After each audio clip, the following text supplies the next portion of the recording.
wabarakatuh. Perkenalkan, nama saya Arini Anggreni. Saya Najwa Sabila. Saya Samsul Muntaha. Saya Suci Cianda Rusandi. Saya Sofiandi. Kami dari kelompok 2. Di sini kami akan menampilkan drama yang berjudul Batu Menangis. Selamat menyaksikan.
Pada zaman dahulu kala hiduplah seorang ibu dengan anak perempuannya yang bernama Darmi. Ayah Darmi sudah meninggal saat Darmi masih kecil. Dahulu mereka hidup berkecukupan. Namun setelah ayahnya meninggal, ibu Darmi harus bekerja keras di ladang demi hidup mereka. Karena setiap hari bekerja di ladang, kulit ibu Darmi jadi semakin gelap dan berat tubuhnya pun menyusut. Semua dilakukannya demi Darmi, putri satu-satunya. Namun, apa yang dilakukan Darmi? Ia tidak mau membantu ibunya. Kerjanya setiap hari hanya berdandan. Dia juga enggan keluar rumah karena takut kulitnya menjadi gelap seperti ibunya. Suatu hari, ibu Darmi akan bekerja di ladang. Ia akan bekerja sampai sore hari.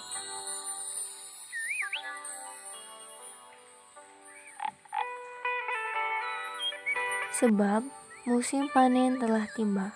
Ibu Darmi berkata pada Darmi, Bisakah kamu masak hari ini, Nak? Ibu tidak bisa pulang hari ini karena ibu harus menyelesaikan panen kita. Jika sudah selesai, maukah kamu mengantarkan ke ladang untuk ibu? Tidak mau, Bu. Nanti kalau aku masak, badanku bau tungku. Aku udah mandi. Terus kalau aku mengantarkan makanan, kulitku menjadi hitam seperti ibu. Ibu Darmi hanya menggeleng-gelengkan kepala dengan sedih. Di ladang, Ibu Darmi bekerja dengan keras. Ia mengumpulkan hasil panen karena besok dia akan menjualnya ke pasar. Dia tidak mempedulikan perutnya yang lapar. Dia berdoa dalam hati, "Ya Tuhan, tolong kami. Ubahlah anakku, lepaskan dia dari sifat malasnya." Setelah pulang dari ladang, Ibu Darmi sampai di rumah. Betapa terkejutnya dirinya.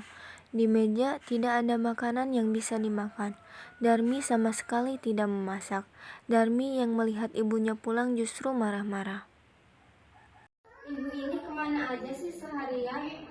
Darmi kan belum makan, nggak ada makanan di sini. Darmi, tadi kan ibu sudah menyuruh masak, Nak.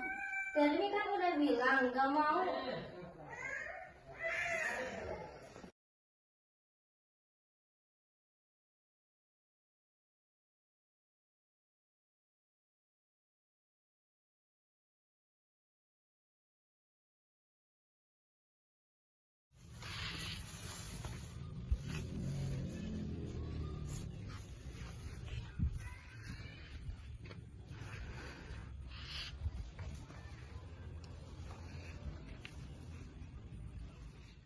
Darmi, ikutlah ibu ke pasar, Nak.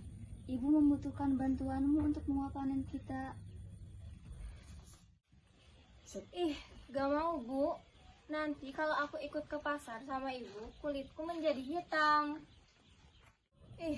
Apalagi pasar kan becek.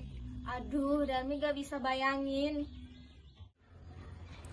Akhirnya Ibu Darmi ke pasar sendiri dengan membawa hasil ladang itu.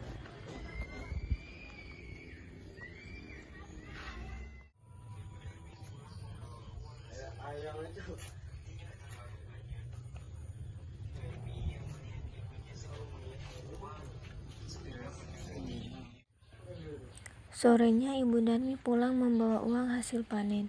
Tidak terlalu banyak. Darmi yang melihat ibunya sedang menghitung uang segera mendekati ibunya. Bu, beliin Darmi bedak dong. Bedak Darmi udah habis. Iya, besok ibu belikan. Tapi kamu harus ikut ke pasar dulu biar ibu tidak salah beli. Iya deh, nanti aku ikut ke pasar.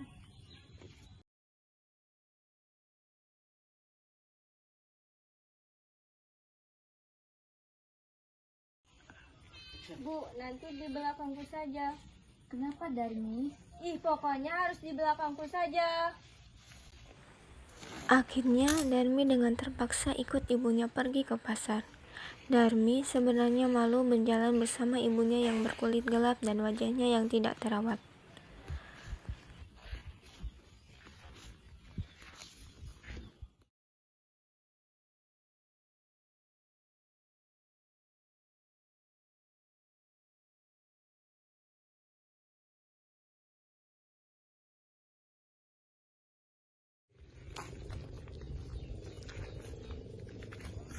Hai Darmi, kamu mau kemana? Aku mau ke pasar.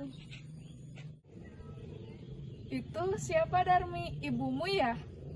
Bukan, dia pembantuku. Mana mungkin dia ibuku. Oh, pembantu. Aku duluan ya. Betapa sedih Ibu Darmi mendengarnya, namun hanya ia tahan di dalam hati. Mereka melanjutkan perjalanan ke pasar.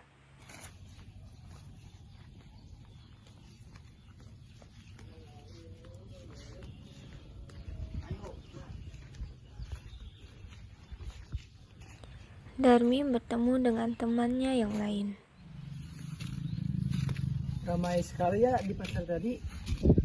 Iya, ramai sekali, banyak ibu-ibu lagi belanja.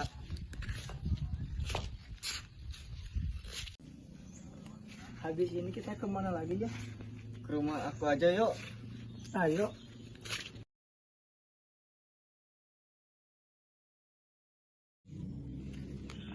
Darmi kamu mau kemana?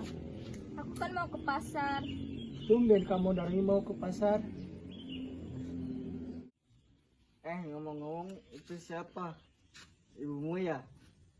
Bukan ibuku, tapi dia pembantuku. Oh, pembantumu. Ya udah, kita duluan ya.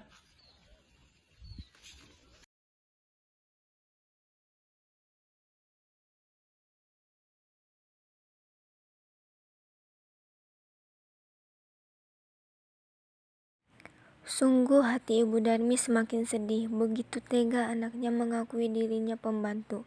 Namun, sekuat tenaga dia berusaha menahannya.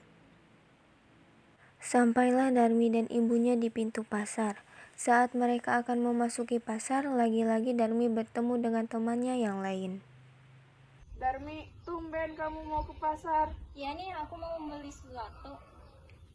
Wah, sekarang kamu tambah cantik aja. Bagi dong tip perawatannya. Ah, kamu bisa aja. Kalau kamu mau cantik, luluran aja. Dan jangan lupa dandan. Oh, seperti itu. Lalu, itu siapa di belakangmu? Ya, siapa ya? Ibumu ya? Iya, ibuku. Bukan ibuku, tapi dia pembantuku.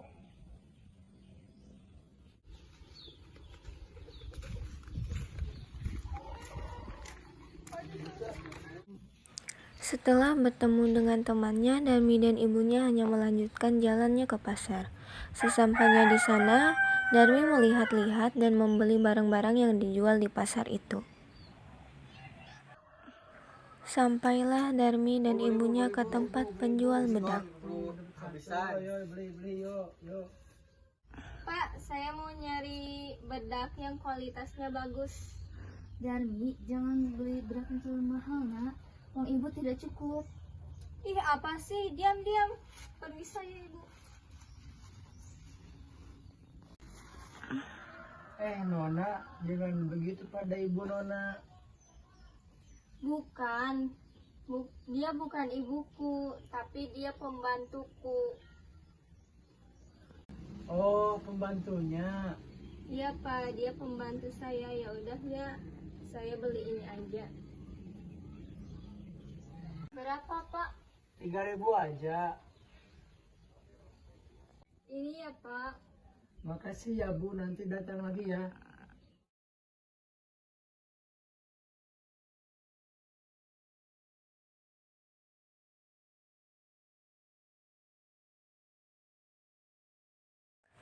Dalam perjalanan pulang, Darmi marah karena ada barang yang tidak terbeli. Bu, ibu ini gimana sih? Tadi kan aku mau beli tas terbaru. Masa ibu menolak? Darmi, barang yang kamu beli sudah terlalu banyak, Nak. Uang ibu tidak cukup. Halah, alasan. Kalau Darmi mau membeli sesuatu, ibu harus menurutinya. Tadi sebelum Darmi berangkat, Darmi kan udah bilang jangan deket-deket Darmi. Darmi tuh malu, Bu, malu. Masa punya ibu seperti ini, kulit hitam, tidak terawat.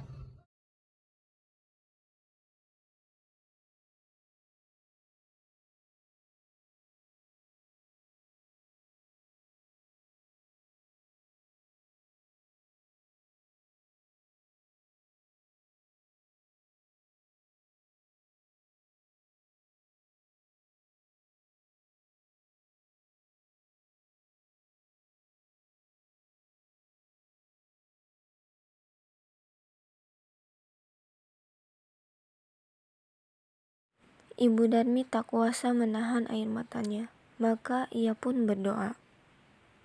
Ya Tuhan, hamba sudah tidak kuat lagi dengan sikap anak hamba.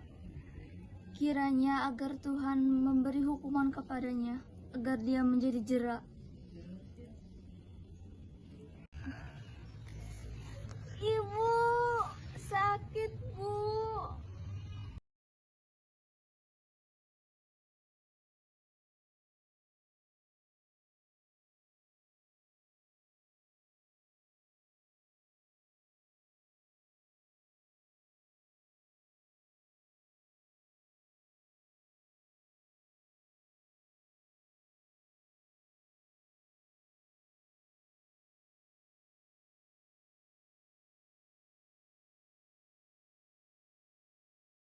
Semua karena perlakuanmu terhadap ibu.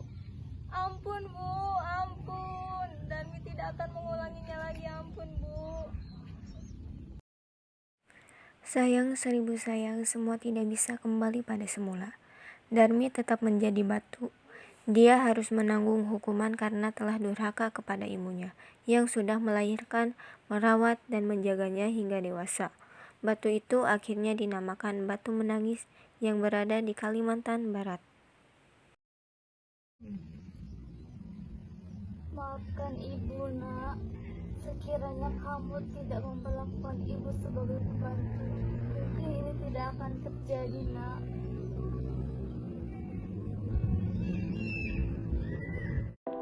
Dari cerita rakyat Batu Menangis, kita semua dapat mengambil pelajaran bahwa kita sebagai seorang anak hendaknya harus berbakti kepada orang tua kita. Ibu adalah orang yang telah mengandung, melahirkan kita dengan penuh kasih sayang. Seperti apapun rupa orang tua kita, baik miskin ataupun kaya, mereka tetaplah merupakan orang tua yang harus kita hormati.